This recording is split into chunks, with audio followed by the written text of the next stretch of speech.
وأشهد أن سيدنا وحبيبنا وشفيعنا وسندنا ورحمتنا ومولانا محمدا عبده ورسوله.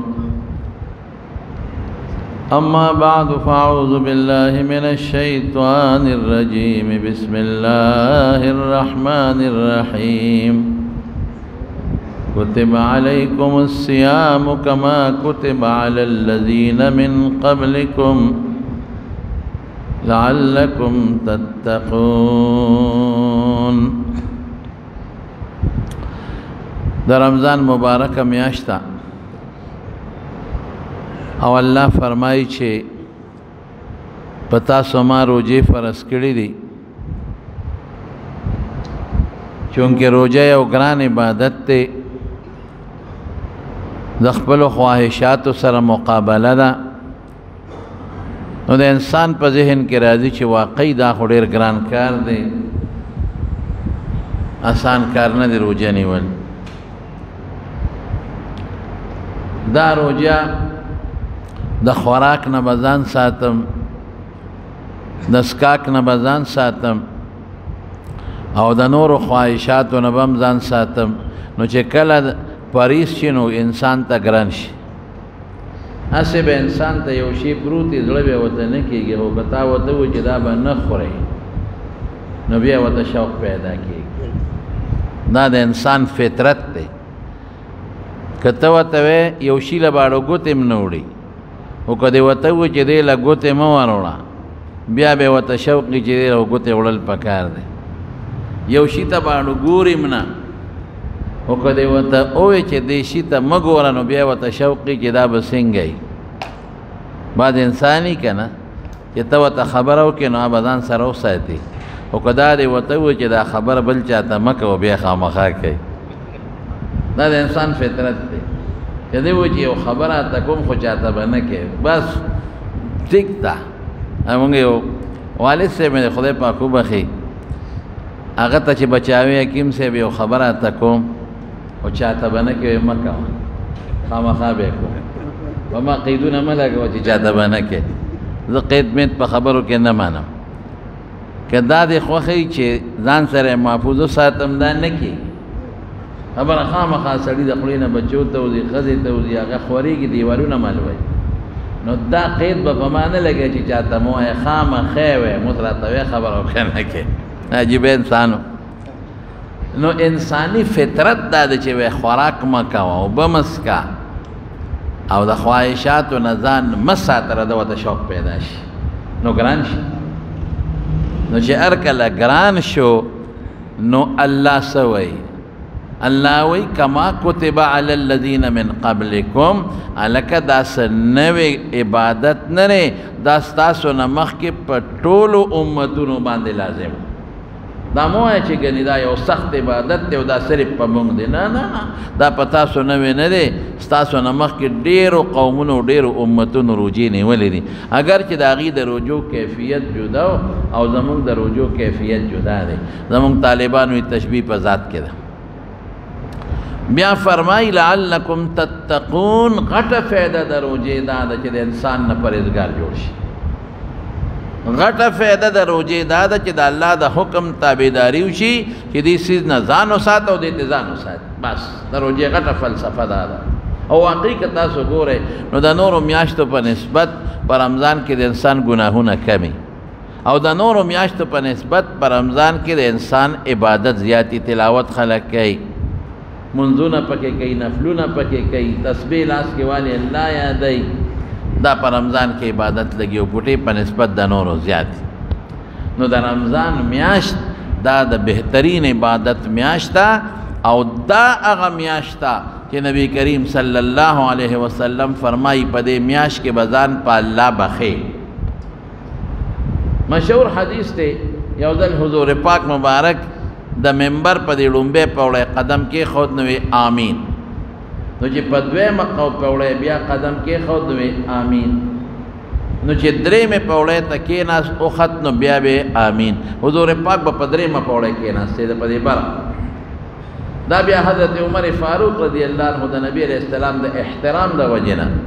چونکې په دغه منبر په دې لومبۍ اخیري درېیمه پوړۍ حضور پاک ناسته کړې ده نو یاره زه احترام کوم په دې نه کښېنم نو په دویمه کښېناست نو حضرت عمر فاروق رضی الله تعالی عنہ بیا وی چې یاره ابوبکر خو ډېر لوی سړی و په دویمه پوړۍ ناستو نو په دې نه کښېنم په دې لاندې به کښېنم نو په لاندې کښېناستی ده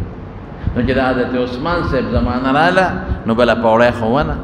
نو هغه هم په هغه بره پوړۍ کښېناست په هغه اوچته چې حضور پاک به په کومه کښېناستی ده نو زموږ د طالبانو یو رکوټي کتاب کې هغې کې لیکلي دي وی خدای د حضرت عثمان سره خو کړي چې بره وخته ګنې که دې هم لاندې ته نو اوس به مونږ په کوي کې ناستو خلک به راته بره ناستو یو پوړی به خلک وروستو لاندې کېده نو مونږ به کوم ځای ناستو نو خوند به یې دا کړی چې خطیب په کوي کې لاندې ناست و قوم ورته بار ناست نو چې په درېیمه پوړۍ کې کېناست نو بیا وی آمین نو بیا ته صحابه و تپوس وکړه د الله رسوله مونږ خو د چا دوا ونه رېده او تا وی آمین وی جبریل علیه السلام راغی نو چې ما په لومبۍ پوړۍ قدم کېښود نو هغه جبریل دا دعا وکړه وی یا الله چې د چا مور او پلار دواړه یا یو کس بوډاګانې کمزوري محتاج خدمت تا او دی بچی دومره خدمت اونکه چې په دې خدمت ځان جنت ته ورسي نو خدای دې تباه کړي رغم انف رجل خدای دې تباه کړي هلاک کړي وی ما وی چې آمین ګوره دعا چا کړې ده جبریل علیه السلام چې په فرشتو کې د هغه نه د لوړې مرتبې فرشته بله نشته او آمین په حضور پاک ویلی دی او په جومات کې په منبر د پاسه دا خیره شوی دی نو چې د چا مور او پلار دواړی یا یو یا مور یا پلار نو دی به داسې خدمت کوي چې د دې مور او پلار د خدمت د وجې نه دی په جنت ته ورسي او که داسې ونه کړل نو پیغمبر امین ویلی دی او جبریل علیه السلام دعا کړې ده خیره کړې ده نو تباهي ده وی چې په بله پوړۍ باندې کېناستم نو جبریل علیه السلام و چې ستا نوم د چا مخکې واغېشتلی شي او هغه اورېدونکي پې درود شریف ونه وایي دې دې خدای تباه کړي نو ما وی امین نو ګوره د نبی علیه السلام مبارک دوه نومونه دي محمد او احمد صلی الله علیه وسلم دې کې چې یو هم واغېشتلی شي نو ورسره به درود شریف وی په لومبي ځل په مجلس کې چې واغېشتی شي نو درود شریف ویل واجب دي که دې ونه وي د پیغمبر مبارک امین دی او د جبریل خیره ده تبین او که په مجلس کې بار بار په دې نعتونو کې یا په تقریر کې خلک د حضور پاک نه مني نو فقهاو لیکلي دي په لومبي ځل واجب دی او په دویم او درې ځل بیا مستحب دی او که څوک رسول الله وی نبی الله وی حضور پاک وی نبی پاک وی نو دا نوم نه دی دا صفت دی نو په دې درود شریف ویل واجب نه دی مستحب دی بهتر دی درود ګورې ډېر بهتر شی دی اسې مو چې دوک د حضور پاک صفتی نوم ذکر کیم درود و صفتیم نوم دی کنه خو صفت والا نوم دی نو درود شریف پې وایه او چې په درېیمه پوړۍ کېناستم نو راته جبریل علیه السلام وی چې په چا د رمضان میاشت راله او ته پکې دومره عبادت ونه کړه چې په ځان په خدای وبخي دې هم خدای تباه کړي نو ما وی امین اوس څونه عبادت به په رمضان کې کوې وایه اوس داسې به کوې چې ځان په خدای وبخې لکه په تراوو کې چې مونږ ځان په خدای بخو زمونږ تراوی اوهو کلاشنکوپ مولا پسې تراوی کو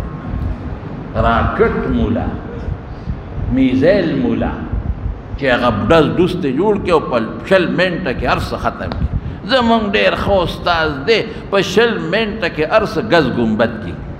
نو چې ته ورته په خپله وایې چې ګز ګمبد نو دا مونځ شو دا خدای پورې خندا شوه که نه شوه دا مونځ دی که خدای پورې ټوکې دي ده که نه یو کار به وکړو اوس خوش طبعه خبره ته کوم ته چې کور ته لاړ شي بیبي سره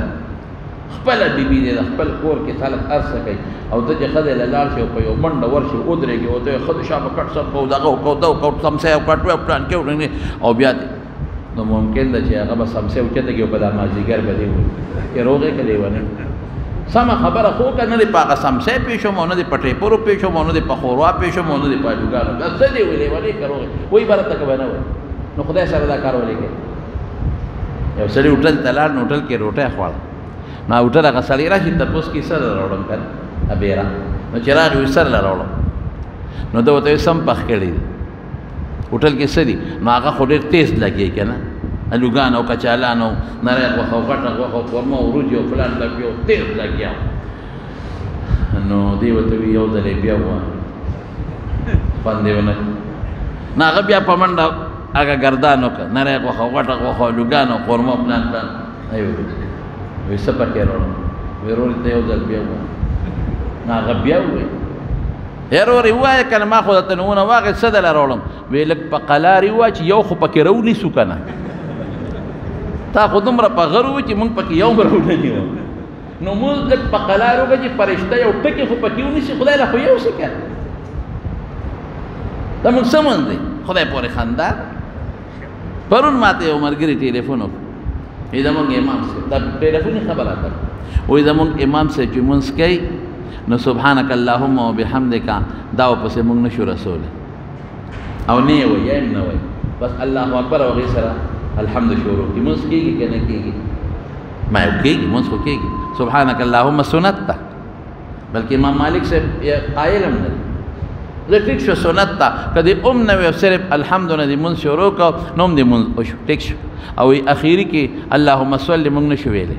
عبده ورسوله ته چې ورسو هغه وایي السلام علیکم ورحمت الله السلام علیکم ورحمت الله مې ښه ده چې رحمت الله وایي او یو ښځې مونځ کوو نو چې هغې به سلام وګرځو السلام علیکم د وړو پلاره السلام علیکم د وړو پلاره چا وایي دا څه کې یاره وایي د خاوند نوم رحمت الله دی نو هسې بدله چې د خاوند نوم لري مې ښه ده چې لا ورحمت الله وایي ورسره نو دا مونځ کېږي دا نه چې مونځ نه کېږي لیکن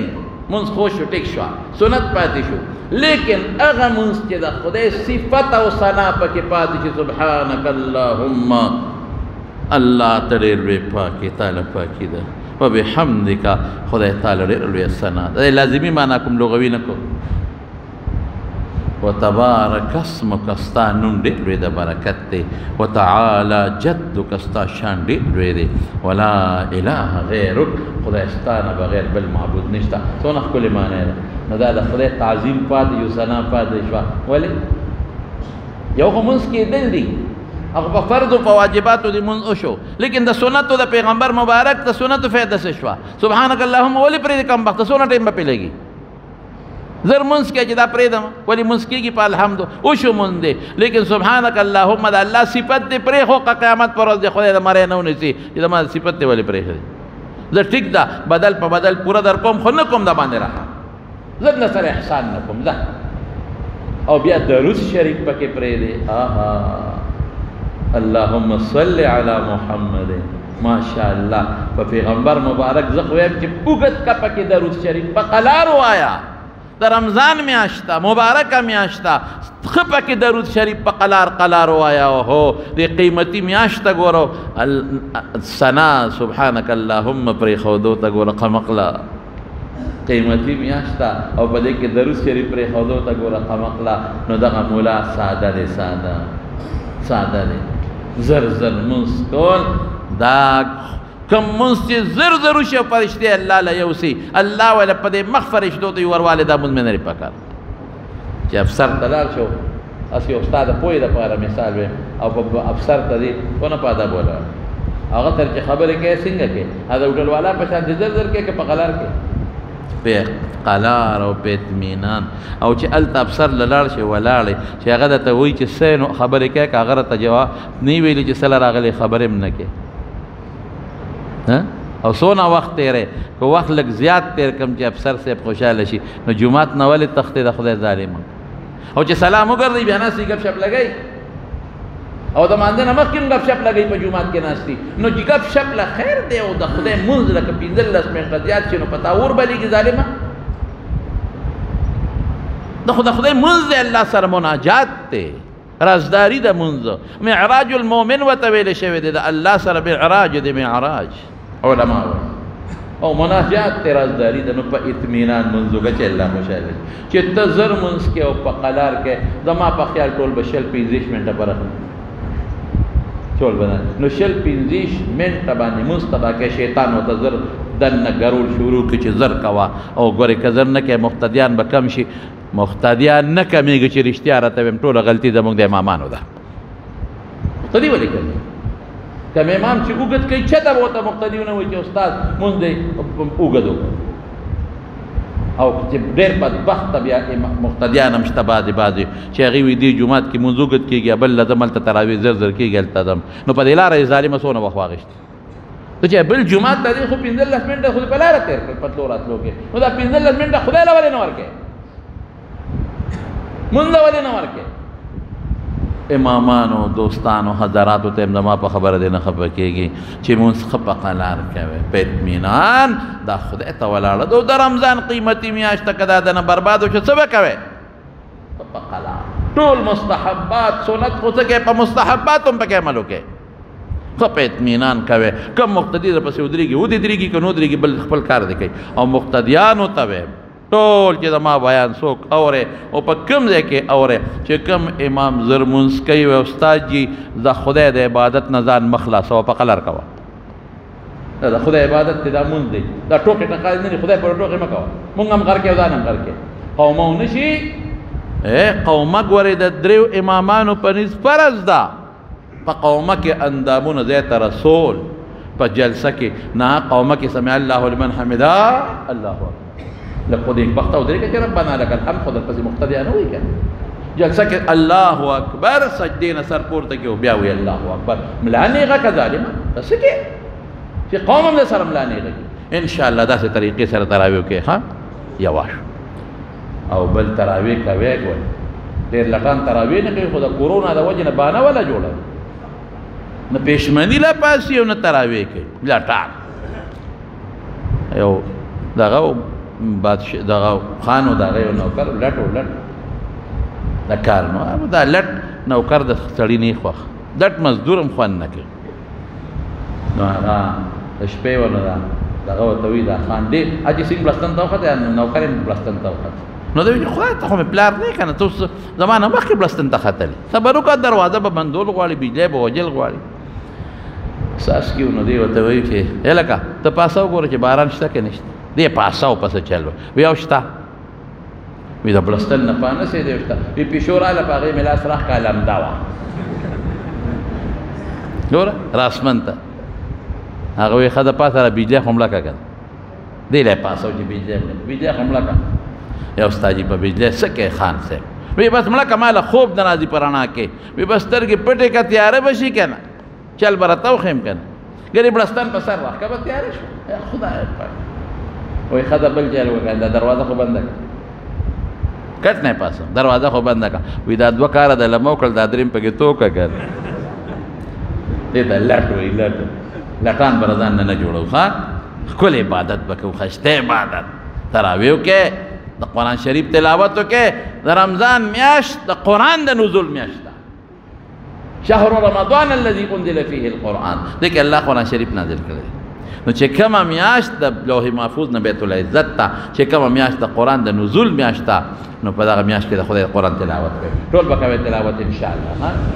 او که چاله په ناظره نه وردي قل هو الله احد سورت ټولو ته یاد دي کنه دا وایي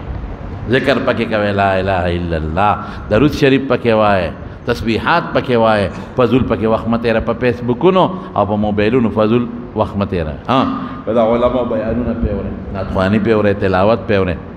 بیا خبره ده یعنی فضول پې وخت مه تېروئ او لډوګانې مډوګانو باندې فضول وخت مه تېروئ او خالص مخلص د الله د رضا دپاره عبادت وکړئ او صلات تسبیح مونځ پکې کوئ انشاءالله راتلونکي جمعه کې به راته زه طریقه برابر کړم خیر تاسو له به درځیم که نه درځي نو مهرباني وکړئ د خپلو امامانو نه د خپلو استادانو نه صلات تسبیح چې زده کړئ زه به یو من داسې ووایم لکه د رمضان کې چې یو ځل ته صلات تسبیح وکړې انشاءالله الله به دومره اجر درکړي لکه د رمضان نه بغیر چې د اویا کرته صلات تسبیح کړي که خیر انشاءالله نو فائدہ ډېره زیاته ده او د هغې فایده دا به راته راتلونکي جمعه کې انشاءالله العزیز بیان کړم نو که خیر په رمضان کې تراویح ښکلې وکړئ مزېدارې ښکلي لمونځ به کوئ او داسې عبادت وکړئ چې مونږ په ځان په الله وبخو او که داسې عبادت هم ونه کړو چې مونږ په الله ځان وبخو نو ګوره جبریل علیه السلام خیره کړې ده او رسول الله مبارک په امین ویلې دی تبعی ده ښه اطمینان سره ښکلې عبادت تلاوت ذکر و اذکار درود شریف دا پکې وایئ که خیر انشاءالله الله پاک دې په موږ باندې دا ورځې شپې په خیر باندې تېرې کړي تراویح کې د ښځو جومات سره که چېرته یو انسان په کور کې دننه تراویح کوي په کور کې لکه نن سبا ډېر خلک کوي نو که زنانه شاته صف کې ورسره ودرېږي په جمع بلکل ودرېدی شي بلکل ودرېدی شي یا بعضې جوماتونه داسې وي چې هغې کې زنانه هم د ښځو د مانځه پکې شاته ځای وي خو زموږ جوماتونو کې هغه قصه ني دلته را پسې رانولی کړه خیال دی نه نو هغه جوماتونو کې مستقل په دې ښاریو کې ځای په دېره زنانه او شاته صفونه نو هغې کې ودرېږي خیر نو کولی شي نو الله پاک دې دعا وکړي چې خدای پاک دا میاشت په موږ په برکت تېره کړي په خیر او په عافیت الله پاک تېره کړي موږ له پکې الله د عبادت توفیق راکړي د روح صحت دپاره الله د عبادت توفیق راکړي او الله پاک دا دعا وکړي چې یا الله زمونږ جماعتونه واپس کولاو کې الله زمونږ حرمین کولاو کې الله زمونږ تراویح او زمونږ ختمونه او زمونږ عبادتونه کولاو کې او الله په کومو غریبانانو چې دکانونه بندي کاروبارونه بندي بالخصوص بار ملکونو کې چې کومه جزانان پراته دي ډېر په تکلیف کې دي بار ملکونو کې ډېر په تکلیف کې دي په خپلو کوټو کې پراته دي مزدوري نشته او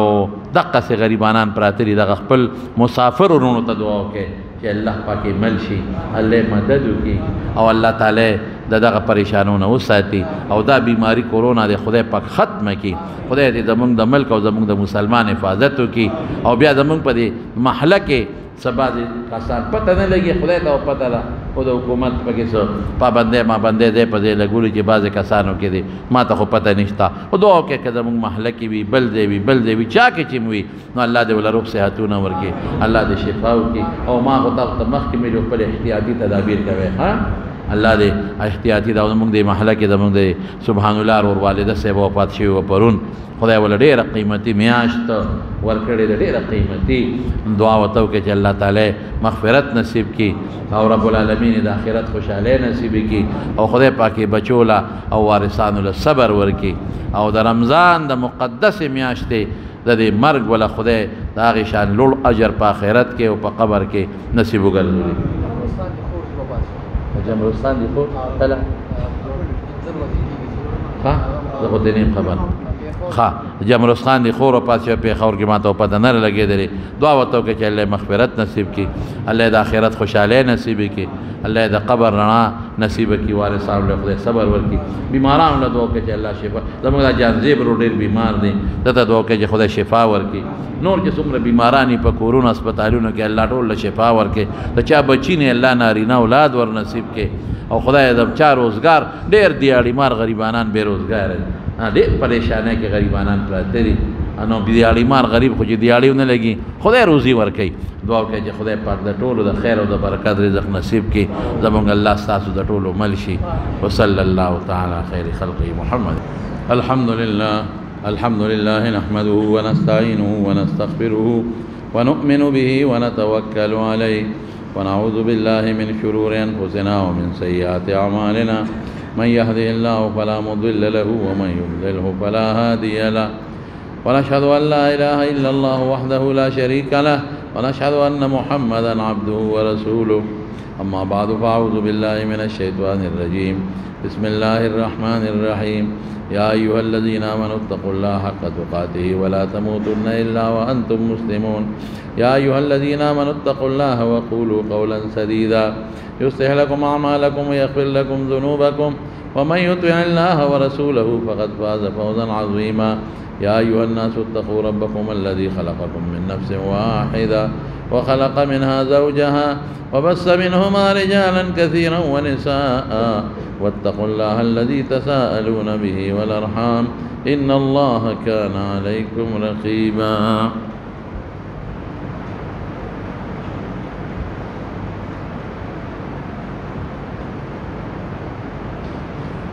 الحمد لله حمدا كثيرا طيبا مباركا فيه مباركا عليه كما يحبه ويرضاه اللهم ربنا لك الحمد حمدا كثيرا طيبا مباركا فيه مباركا عليه ملء السماوات والأرض وملء ما بينهما وملء ما شئت من شيء بعده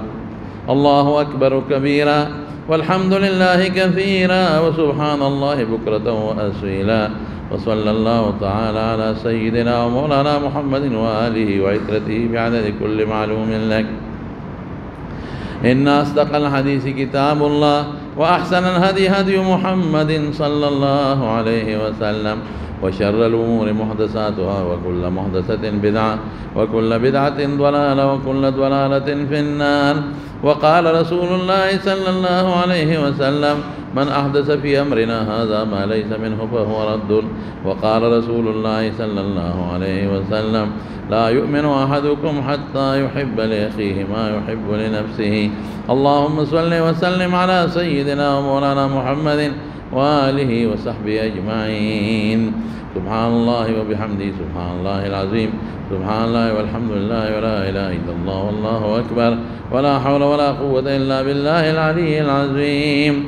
اللهم بك آمنا وعليك توكلنا ولك أسلمنا وإليك أنبنا فاغفر لنا ما قدمنا وما أخرنا وما أسررنا وما أعلنا وما أنت أعلم به منا. أنت المقدم وأنت المؤخر لا إله إلا أنت وحدك لا شريك لك وأنت على كل شيء قدير. ولذكر الله تعالى أعلى وأولى وأعز وأجل وأتم وأهم وأكبر والله يعلم ما تصنعون.